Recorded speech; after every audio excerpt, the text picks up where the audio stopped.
Hello good morning दोस्तों, welcome to my YouTube channel test study I Q. आज है 5 जुलाई 2020। 5 जुलाई 2020 के जितने भी करंट अफेयर क्वेश्चन हम उन सब के बारे में पढ़ेंगे। डिटेल के अंदर हम उसके बारे में पढ़ेंगे। तो शुरुआत करते हैं हमारे फर्स्ट क्वेश्चन से। पहला क्वेश्चन है हमारा, प्रज्ञान भारतीय योजना किस राज्य सरकार ने शुरू की है? अभी इस राज्य सरकार ने क्या किया है? प्रज्ञान भारतीय योजना। इसका मेन उद्देश्य क्या है? इस प्रज्ञान जो योजना है इसका मेन उद्देश्य है जो कॉलेज और स्कूलों में जो स्टूडेंट पढ़ते हैं, जो कॉलेज और स्टूडेंट, जो कॉलेज के स्टूडेंट है और जो स्कूल के स्टूडेंट है, या हायर कॉलेज के जो स्टूडेंट है, हायर हायर ग्रेजुएशन के लिए जो स्टूडेंट हैं उनके लिए क्या करना है? लोन प्रोवाइड करवाना। क्या करना है? लोन प्रोवाइड करवाना है, जिससे कि क्या हो, वो इस साल के अंदर जो उनका एडमिशन हो रहा है या किसी कॉलेज में पढ़ना चाह रहे हैं या कहीं पे कॉलेज में जो फीस डिपॉजिट करवानी है, उसके लिए क्या है, गवर्नमेंट ने इसके लिए क्या किया, एक स्कीम चालू की है, यानी प्रज्ञान भारतीय योजना शुरू की है। इसके अंदर क्या होगा, इस योजना के अंतर्गत इनको स्टूडेंटों को एक मुश्त क्या है 50,000 रुपये के में प्रोवाइड करवाई जाएगी, सब्सिडी प्रोवाइड करवाई जाएगी, जिससे कि वो अपने स्कूल की फ़ीस है, डिपॉजिट है, जैसे हॉस्टल फ़ीस हो गया, स्कूल फ़ीस हो गया, ट्यूशन फ़ीस हो गया, तो वो क्या करते हैं, इनको डिपॉजिट करा सकते हैं और अपनी स्टडी को कंटिन्यू चालू रख सकते हैं। तो ये कौन सा राज्य है? असम की राज्य सरकार ने यह चालू किया है। कौन सी राज्य सरकार ने? असम की राज्य सरकार ने। और असम के जो मुख्यमंत्री हैं वो कौन है? श्री सर्बानंद सोनोवाल। क्या है? श्री सर्बानंद सोनोवाल क्या है? असम के मुख्यमंत्री हैं। और इसके अलावा असम के जो राज्यपाल हैं वो कौन है? श्री जगदीश मुखी जी। क्या है? जगदीश मुखी जी वहाँ के क्या है? राज्यपाल हैं। तो यहाँ पे दो क्वेश्चन विशेष कर हो गए कि प्रज्ञान भारतीय योजना किस राज्य सरकार ने शुरुआत की है? तो कौन सी राज्य सरकार है? पश्चिमी असम सरकार। क्या है? असम सरकार है। और असम के जो मुख्यमंत्री है वो कौन है? श्री सर्बानंद सोनोवाल है। और वहाँ के जो राज्यपाल है वो कौन है? श्री जगदीश मुखी जी वहाँ के राज्यपाल हैं। नेक्स्ट क्वेश्चन,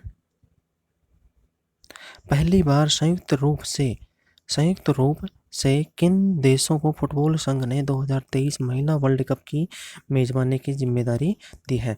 तो पहली बार जब से महिला वर्ल्ड कप स्टार्ट हुआ है उसमें पहली बार इंटरनेशनल फुटबॉल एसोसिएशन ने क्या किया? पहली बार किन्हीं दो देशों को क्या किया है?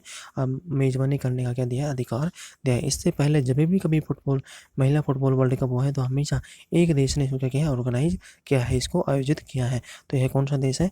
ऑस्ट्रेलिया महाद्वीप के जो देश है, क्या है? ऑस्ट्रेलिया और जो न्यूजीलैंड है वो दोनों मिलकर 2023 का क्या है? वर्ल्ड कप है महिला का, फुटबॉल महिला वर्ल्ड कप है, उसे क्या करेंगे? मेजबानी करेंगे। इसके अंदर क्या होगा कि इससे पहले किसको मिलने वाली थी? इसकी जो मेजबानी है वो किसको मिलनी थी? जापान को मिलने वाली थी। बट जापान ने अपने जो महिला वर्ल्ड कप मेजबानी की जो दावेदारी थी उसको क्या कर लिया? हाथ पीछे खींच लिया, जिससे क्या होगा, उनके बाद में जो ऑस्ट्रेलिया और न्यूजीलैंड है उनको वोट मिले थे। इसलिए अब 2023 का महिला वर्ल्ड कप कहाँ पे आयोजित होगा? ऑस्ट्रेलिया और न्यूजीलैंड संयुक्त रूप से क्या करेंगे? ये दोनों आयोजित कराएंगे। इसके अलावा ऑस्ट्रेलिया और जो न्यूजीलैंड पहली बार आयोजित करवा रहे हैं, क्या करें? पहली बार ही क्या करवा रहे हैं? महिला फुटबॉल वर्ल्ड कप को क्या कर रहे हैं? आयोजित करवा रहे हैं। नेक्स्ट क्वेश्चन, वर्ष 2021 में चौथे युवा पैरा एशियाई खेलों की मेजबानी कौन सा देश करेगा? तो कौन सा देश करेगा? यह बहरीन करेगा। कौन सा देश करेगा? बहरीन देश है वह 2021 के जो युवा पैरा एशियाई खेलों की क्या करेगा? मेजबानी करेगा। तो कौन सा ईयर में करेगा? ये अगले वर्ष आयोजित होगी। कब? दिसंबर के अंदर। क्या होगी? दिसंबर 2020 के अंदर यह क्या होगी? आयोजित की जाएगी। तो ये कौन सा देश करेगा? बहरीन देश करेगा। नेक्स्ट क्वेश्चन, हाल ही में उड़ीसा की जो महानदी है, क्या है? उड़ीसा के अंदर जो महानदी बहती है उसके अंदर क्या है? अंदर 60 फीट का डूबा हुआ कितने वर्ष पुराना विशाल मंदिर मिला है? यहाँ पे क्या है? उड़ीसा नदी है उसके अंदर क्या हुआ? 60 फीट नदी के अंदर ही क्या मिला है? 60 फीट जो नीचे क्या है? 60 फीट का डूबा हुआ एक मंदिर मिला है। और वो किसका मंदिर है? वो श्री भगवान शिव जी का मंदिर मिला। क्या है? भगवान शिव का मंदिर मिला है। इसमें ये कितने वर्ष पुराना बताया जा रहा है? 500 साल पुराना क्या बताया जा रहा है? वो मंदिर बताया जा रहा है, जो अभी क्या मिला है? उड़ीसा की जो महानदी है उसके अंदर इसको प्राप्त किया गया है। कौन से डिपार्टमेंट ने? इंडियन आर्कियोलॉजिकल और डिपार्टमेंट ने क्या किया इसको?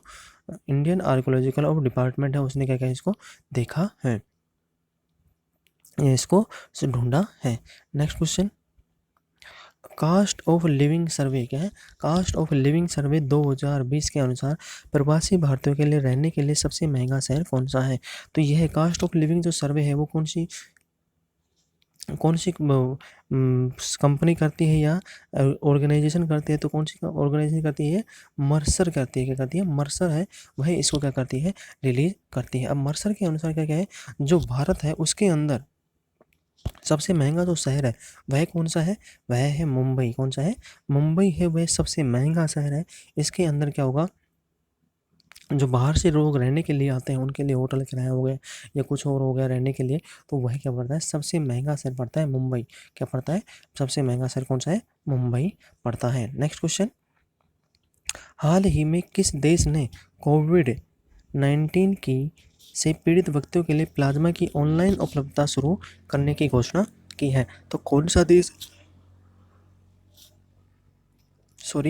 कौन सा देश है जिसने क्या करिए, ऑनलाइन प्लाज्मा की क्या करती है, उपलब्धता शुरू की है। तो यह कौन सा है, हमारा पड़ोसी देश क्या है, बांग्लादेश ने क्या किया है, अभी ऑनलाइन उपलब्धता शुरू की है किसकी, प्लाज्मा के लिए। जो पेशेंट है उनको इलाज के लिए क्या किया है, ऑनलाइन पे प्लाज्मा थेरेपी क्या कर दी है, प्लाज्मा देने की कर दी है घोषणा, उपलब्धता प्राप्त करवाने की घोषणा कर दिया। तो कौन सा देश है, बांग्लादेश। और बांग्लादेश से एक क्वेश्चन उठता है कि भारत की सबसे अधिक जो सीमा लगती है किस पड़ोसी देश के साथ लगती है, तो वो कौन सा देश है, बांग्लादेश। कौन सा देश है, बांग्लादेश। नेक्स्ट क्वेश्चन, देश में पहली बार प्राइवेट ऑपरेटर के रूप में आईआरटीसी इंडियन रेलवे ट्रांसपोर्ट कंपनी ने तेजस को कौन से साल से चलाया था, कौन से साल में चलाया था।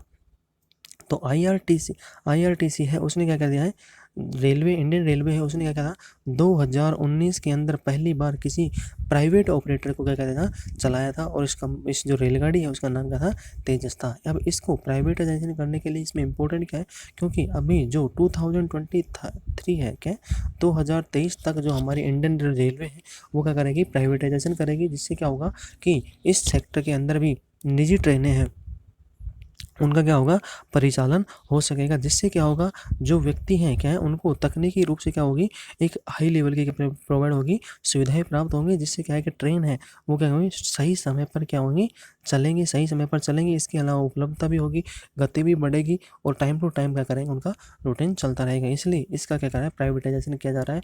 और यह सूचना है जो किसने दी है, जो रेलवे बोर्ड के जो चेयरमैन है विनोद कुमार यादव जी, क्या है, रेलवे बोर्ड के जो चेयरमैन है विनोद कुमार यादव, क्या है, विनोद कुमार यादव जी हैं।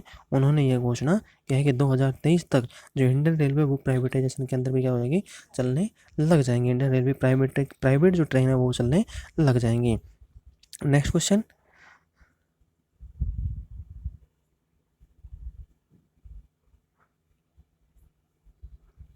हाल ही में राजस्थान राज्य के नए मुख्य सचिव किसे मनोनीत किया गया है। तो अभी जो राजस्थान सरकार उसने क्या किया है, अभी कुछ फेरबदल किए हैं। क्या क्या फेरबदल किए, इन्होंने क्या किया है, अभी जो पुराने जितने भी अधिकारी थे, कितने जो भी जहाँ पे जैसे अधिकारी था उन्होंने क्या कर दिया, उनको हटाकर उनको क्या कर दिया, उनकी अलग अलग ट्रांसफ़र कर दिया है, ट्रांसफ़र कर दिया। इस वजह से अभी जो राजस्थान के नए मुख्य सचिव वो कौन है, राजेश स्वरूप जी के हैं नए मुख्य सचिव मनोनीत किए गए हैं। और ये किन की जगह मनोनीत किए गए हैं, ये नए सचिव हैं, किन की जगह मनोनीत किए गए, श्री बी.डी. गुप्ता की जगह कार्य उन्होंने मनोनीत किए गए हैं। क्योंकि बी.डी. गुप्ता को अभी 3 महीने पहले ही क्या गया, बी.डी. गुप्ता को 3 माह पूर्व क्या गया है, जो रिटायरमेंट है बी.डी. गुप्ता जी, उनका 3 माह के बाद क्या है, रिटायरमेंट है। इसलिए उनको हटा करके अभी किनको मुख्य सचिव बनाया है, राजीव स्वरूप जी को बना दिया गया है। और जो बी.डी. गुप्ता जी हैं उनको कौन से पद पर मनोनीत कर दिया है, उनको जो बदला गया है तो वो क्या, कौन सा डिपार्टमेंट दिया है, उप क्या है, उप सचिव क्या बनाया है, उप सचिव, उपखंड जो सचिव है वहाँ पे उसको क्या है, नियुक्ति दे दी गई है। नेक्स्ट क्वेश्चन,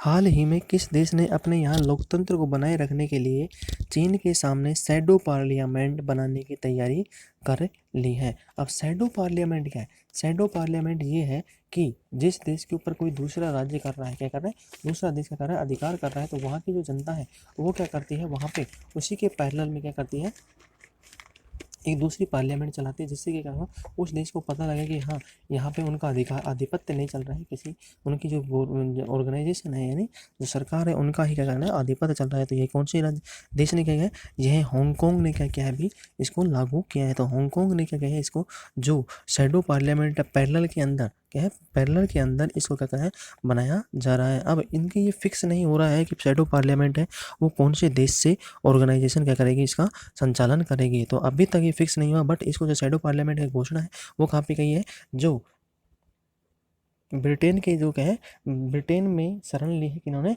जिन जिन जो पहले हांगकांग के क्या थे, ब्रिटेन के अंदर एक अधिकारी थे, क्या थे, ब्रिटेन के अंदर एक अधिकारी थे, किसके, हांगकांग के। उन्होंने क्या किया, अभी वहीं से क्या कर दिया है, अभी वहाँ पे शरण भी लिया है, क्योंकि इनको क्या कहता था, जो चाइना है, उन्होंने कुछ दिन पहले क्या है, साइमन जो चेंग है, साइमन चेंग है, उनको क्या कर देता कि चाइना ने उनको पकड़ कर जेल में डाला था। अब जैसे ही वो वहाँ से फ्री हुए हैं, वो वहाँ पे तुरंत वहाँ से करे ब्रिटिश से वाणिज्य दूतावास है, वहाँ पे कर्मचारी रहे थे, इसलिए वहाँ पे कहाँ पर चले गए हैं, ये ब्रिटेन के अंदर चले गए हैं, जिससे क्या हो गया है, ब्रिटेन के अंदर चले गए और वहाँ पे जाकर कर रहे हैं, ये रह रहे हैं और वहीं से क्या कर रहे हैं, ऑर्गेनाइजेशन यानी शैडो पार्लियामेंट क्या कर रहे हैं, चलाने की तैयारी कर रहे हैं।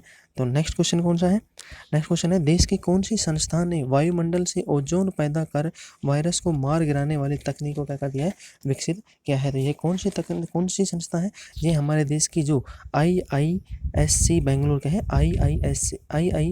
IISC बेंगलुरु है। इनका फुल फॉर्म क्या है IISC का, इंडियन इंस्टीट्यूट ऑफ बेंगलुरु क्या है, इंडियन इंस्टीट्यूट ऑफ साइंस क्या है, Indian institute of science Bengaluru है। अब देखो यहाँ पे जब भी इस प्रकार से कोई वर्ड आता है IISC, यहाँ पे ये IISC है, इस प्रकार से जैसे ये जो वर्ड शॉर्ट वर्ड आता है, तो इसका मतलब क्या होता है, जो लास्ट सेंटेंस है उसके लिए उसके साथ में फिर होता है। और जब भी कोई सेंटेंस ऐसे आता है IIS यानी IIS, तो इसका मतलब क्या है, तीनों सेंटेंस क्या है, तीनों वर्ड क्या है, अलग अलग है। और जैसे ये वर्ड आता है, नीचे जो छोटा वर्ड आता है वो उसका मतलब क्या होता है, वो किसी दूसरे जो अंतिम वर्ड लेटर है उसके साथ में क्या है, इंक्लूड है। तो यहाँ पे क्या है, IISC जो बेंगलुरु है, क्या है, Indian institute of science Bengaluru है, उसने क्या कर दिया है, उनके जो वैज्ञानिक है उन्होंने क्या कर दिया, अभी एक खोज की है, उसमें पाया गया है, उन्होंने सूचना दी है कि अब वायुमंडल से जो क्या है ओजोन पैदा कर रहे हैं, उसके द्वारा ही क्या करेगा, जो जिद्दी वायरस है उनको क्या करेगा, मारा जाएगा। अब ये जो जिद्दी वायरस है, कौन कौन से वायरस है, इनको जो मारने के लिए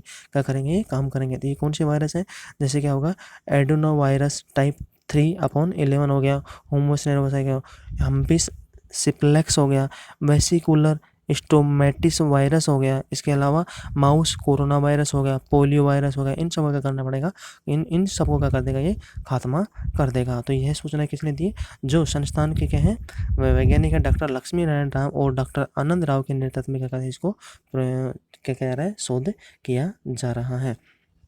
आज के लिए इतना ही। यदि आपको हमारा लेक्चर पसंद आता है तो आप इसे क्या करें, लाइक करें, शेयर करें, कमेंट करें और सब्सक्राइब करना ना भूलें। यदि आपको लेक्चर अच्छा लगता है तो आप इसे मैक्सिमम से मैक्सिमम लोग क्या करते हैं, शेयर भी कर सकते हैं। यदि आपको लेक्चर पसंद नहीं आता तो आप इसे डिसलाइक भी कर सकते हैं। आज के लिए इतना ही, धन्यवाद।